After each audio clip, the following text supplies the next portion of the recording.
তোর নিঃশ্বাসে থাকবে ছাই আর তামাকের দুর্গন্ধ। তুই মরবি না, কিন্তু তিল তিল করে শেষ হবি।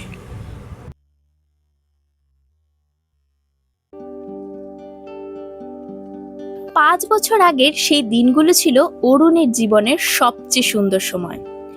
অথচ সেই সুন্দর সময়ের অরুণের জীবনে বিষ বৃক্ষের বীজ বুনেছিল রাহুল। রাহুল ছিল বেপরোয়া, আগলহীন। রঙিন বিদেশি পানীয় আর সিগারেটের ধোঁয়ায় জীবনটাকে ধোঁয়াটে করে রাখাটাই ছিল তার কাছে স্মার্টনেস। আর অন্যদিকে অরুণ ছিল শান্ত, মেধাবী, নেশাহীন এক উজ্জ্বল কিশোর। কলেজে প্রথম বর্ষেই রাহুলের সাথে আলাপ হয় অরুণের। প্রথম যখন দুজনের আলাপ হয়, রাহুলকে বেশ ভালোই লেগেছিল অরুণের। অরুণ নিজে চুপচাপ শান্ত হলেও অন্য ছেলে বা মেয়ে যারা অন্যের সঙ্গে গুছিয়ে কথা বলতে পারে, অন্য যে কোনো বিষয়ে অগ্রণী ভূমিকা পালন করে, তাদের অরুণের বেশ মনে ধরে। অরুণ দেখল কলেজে যে কোনো ব্যাপারে, যে কোনো কাজে রাহুল সবার আগে। 2 আঙুলের ফাঁকে জ্বলন্ত সিগারেট ধরে মুখ থেকে সাদা ধোঁয়া ওড়াতে ওড়াতে খুব সহজেই যে কোনো কাজেই নিজেকে সেই ধোঁয়ার মতোই মিশিয়ে দেয় রাহুল। অরুণ নিজে সিগারেট না খেলেও অন্যদের ধূমপান নিয়ে ওর কোনো মাথা ব্যথা নেই। তবে রাহুলের সঙ্গে থেকে সে নিজেও ধীরে ধীরে পড়াশোনা ছাড়াও অন্যান্য কাজে নিজেকে ব্যস্ত করতে লাগলো। শুরুতে অরুণের বেশ ভালোই লাগছিল। বিনা পারিশ্রমিকে দায়িত্বপূর্ণ কাজ করার আলাদাই এক আনন্দ অনুভব করলো অরুণ। কিন্তু বেশি দিন নয়, মাসখানেকের মধ্যেই রাহুলের এই ভালোর পেছনে থাকা খারাপ দিকটাও অরুণ বুঝলো। আর সেই খারাপ দিকটা রাহুলের ভালো দিককে ধীরে ধীরে ঢাকতে শুরু করে। সিগারেট, গুটখা আর বিদেশি রঙিন জলে আদ্যপান্ত ডুবে থাকা এক বিভীষিকাময় অন্ধকারের গহ্বর যেন অরুণের সামনে হাঁ করে খুলে গেল। রাহুল যাকে স্মার্টনেস বলতো, অরুণ দেখলো তা আসলে এক মরণ ফাঁদ, যেখানে পা দিলেই তলিয়ে যাওয়া নিশ্চিত। রাহুলের সেই তথাকথিত নেতৃত্ব আসলে ছিল এক গভীর খাদের প্রবেশপথ।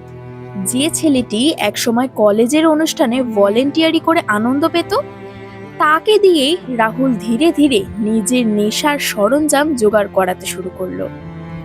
অরুণের শান্ত স্বভাবকে রাহুল ব্যবহার করলো তার সেফ গার্ড হিসাবে, কারণ শিক্ষকরা অরুণকে বিশ্বাস করতেন।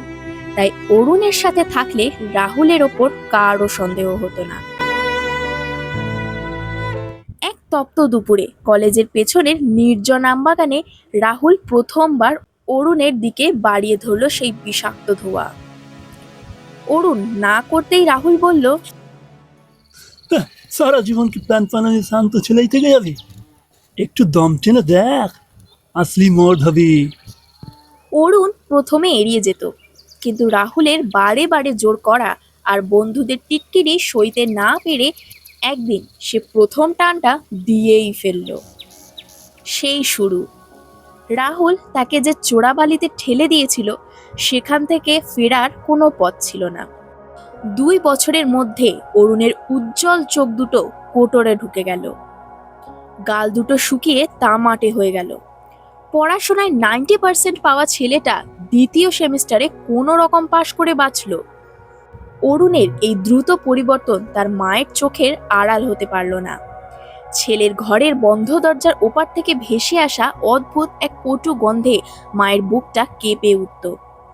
যে আলমারিতে একসময় মেডেল আর সার্টিফিকেটে ভিড় ছিল, সেখানে আজ অযত্নে পড়ে থাকে ছেঁড়া নোট বই। মা লক্ষ্য করলেন অরুণ এখন আর চোখের দিকে তাকিয়ে কথা বলে না। খাবার টেবিলে বসলে তার হাত কাঁপে, আর সামান্য কথাতেই সে উগ্র হয়ে ওঠে। এক রাতে মা সাহস করে বলেই ফেললেন, বাবা অরুণ, তোর শরীরটা কি ভালো নেই? একদম পড়াশোনা করছিস না। কলেজের রেজাল্টটাও তো শুনলাম খুব খারাপ হয়েছে। তুই কি কোনো সমস্যায় পড়েছিস? অরুণ মায়ের চোখের আকুতি সহ্য করতে পারল না।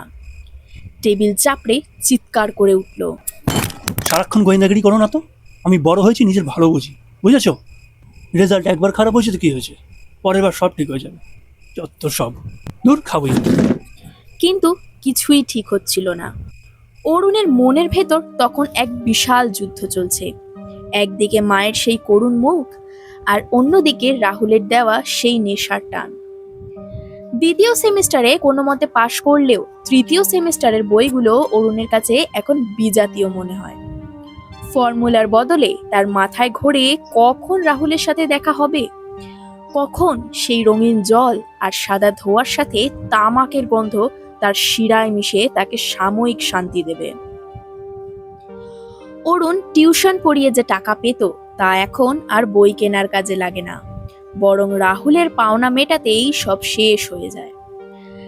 এক সময় যে ছেলেটা ক্লাসের সবার আগে প্রশ্নের উত্তর দিত, এখন সে পিছনের বেঞ্চে মাথা নিচু করে বসে থাকে যাতে প্রফেসরের নজরে না পড়ে। মায়ের জমানো টাকা থেকেও অরুণ চুরি করতে শুরু করলো। আলমারির চাবি চুরির সময় নিজের বিবেকের কাছে সে বারবার হার মানছিল, কিন্তু রাহুলের সেই অবজ্ঞার হাসি আর নেশার টান তাকে পশুর মতো করে তুলল।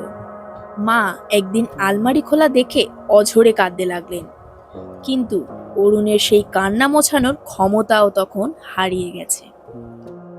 রাহুলের বোনা সেই বিষ বৃক্ষ এখন মহিরুহ হয়ে অরুণের পুরো পরিবারকে ধ্বংসের মুখে দাঁড় করিয়ে দিয়েছে। মেধাবী কিশোরটা আজ নিজের ঘরেই এক অচেনা আসামি। অরুণের উজ্জ্বল সেই চেহারা এখন কঙ্কালসার। অতিরিক্ত ধূমপান আর সেই বিষাক্ত পানীয়র প্রভাবে তার ফুসফুস আর লিভারের জবাব দিতে শুরু করেছিল। রাত ভোর যন্ত্রণাদায়ক কাশি আর রক্তবমির শব্দে মায়ের রাতের ঘুম কেড়ে নিয়েছিল অরুণ। ডাক্তাররা পরীক্ষা করে জানালেন অনেকটা দেরি হয়ে গেছে। শরীরের ভেতরের যন্ত্রগুলো এক এক করে বিকল হতে শুরু করেছে। অরুণ যখন হাসপাতালের সাদা বিছানায় শুয়ে ছটফট করত, তখন তার মনে পড়ত সেই কলেজের প্রথম দিনের কথা। মনে পড়ত রাহুলের সেই অবজ্ঞার হাসি যা তাকে এই নরকে টেনে এনেছিল। অথচ আশ্চর্যের বিষয়, যে রাহুলের জন্য সে নিজের জীবনটাকে বাজি রেখেছিল, সেই রাহুলই একবারের জন্যও হাসপাতালের দরজায় এসে দাঁড়ায়নি।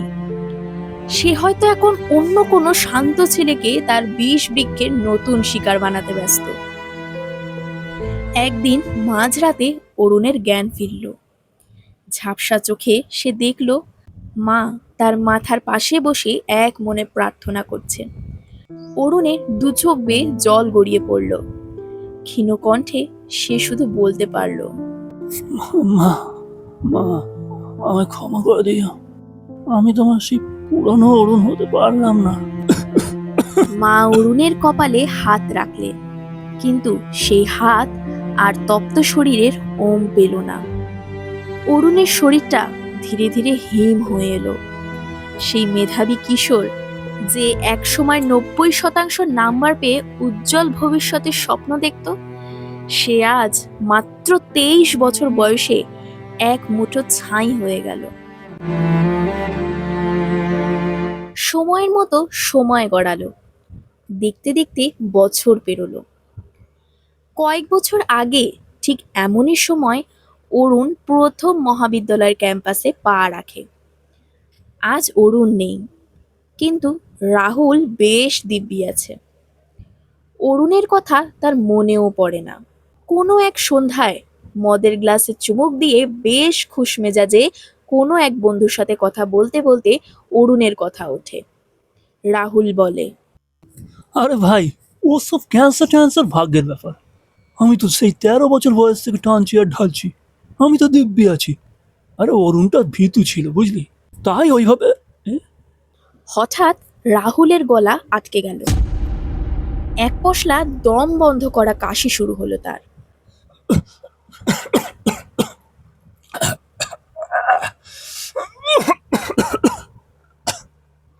কাশির চোটে তার চোখ দিয়ে জল বেরিয়ে এলো, আর সাদা রুমালটা যখন মুখ থেকে সরালো, দেখলো তাতে বিন্দু বিন্দু রক্তের ছিটা। ঠিক তখনই ঘরের আলোটা একবার কেঁপে উঠল। সেদিন রাতে অফিস থেকে ফিরে রাহুল দেখলো তার ফ্ল্যাটের পরিবেশটা অদ্ভুত ভারী। শীতকাল নয়, অথচ ঘরটা বরফের মতো ঠান্ডা। নিঃশ্বাস ছাড়লে ধোঁয়া বেরোচ্ছে। এত এত ঠান্ডা লাগছে কেন? রাহুল এসি বন্ধ করতে গিয়ে দেখলো এসি তো চালানোই নেই। হঠাৎ বিদ্যুৎ চলে গেল। গোটা ফ্ল্যাট যেন নিকষ কালো অন্ধকারে ডুবে গেল। রাহুল কাঁপা কাঁপা হাতে মোবাইলের টর্চটা জ্বালালো। কারেন্ট কেন? এত ঠান্ডা লাগছে কেন আমার? আলোর রেখাটা ড্রেসিং টেবিলের আয়নার উপর পড়তেই তার রক্ত হিম হয়ে গেল। আয়নায় নিজের প্রতিচ্ছবির বদলে সে দেখল অন্য কাউকে। ক্ষয়ে যাওয়া গাল, চোয়ালটা ঝুলে পড়েছে, মুখের একপাশে পচে গিয়ে মাংসের পচন ধরেছে, ঠিক যেমনটা ছিল অরুণের শেষ দিনগুলোতে। আয়নার ভেতর থেকে একটা ফিসফিসানি ভেসে এলো।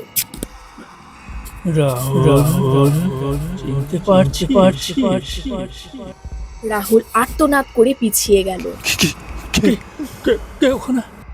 অন্ধকার কোণ থেকে ছায়াটা বেরিয়ে এলো অরুণের সেই পরিচিত কণ্ঠস্বর, কিন্তু তাতে কোনো মমতা নেই, আছে শুধু কবরের নিস্তব্ধতা।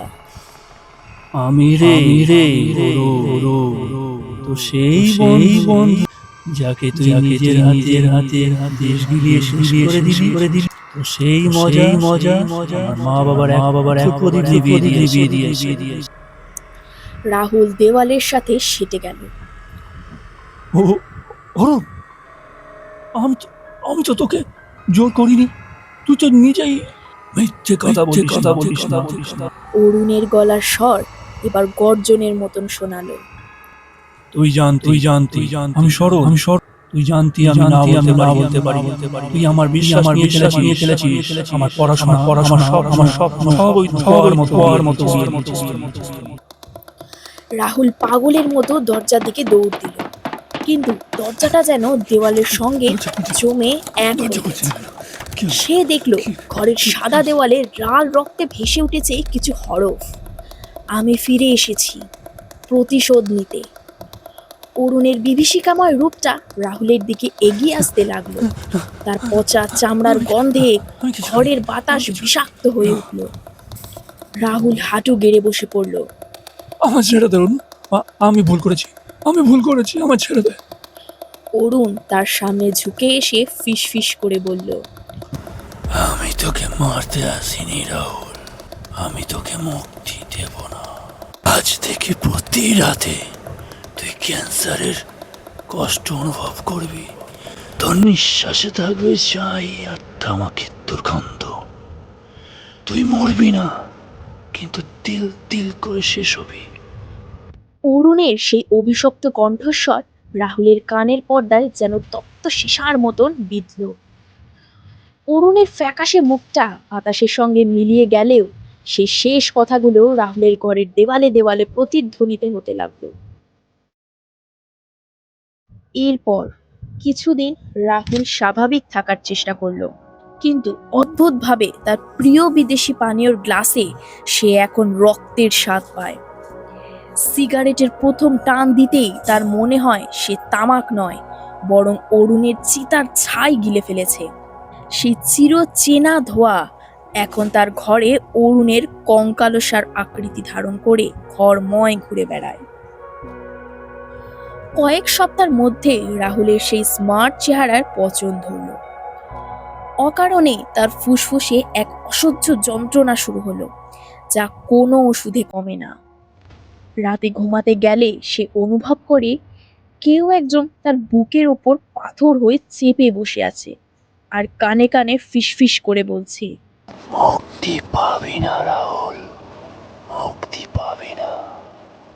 রাহুল এখন আর কাউকে নতুন করে নেশার পথে টানতে পারে না। তার নিজের শরীরে এখন এক পচা নর্দমায় পরিণত হয়েছে।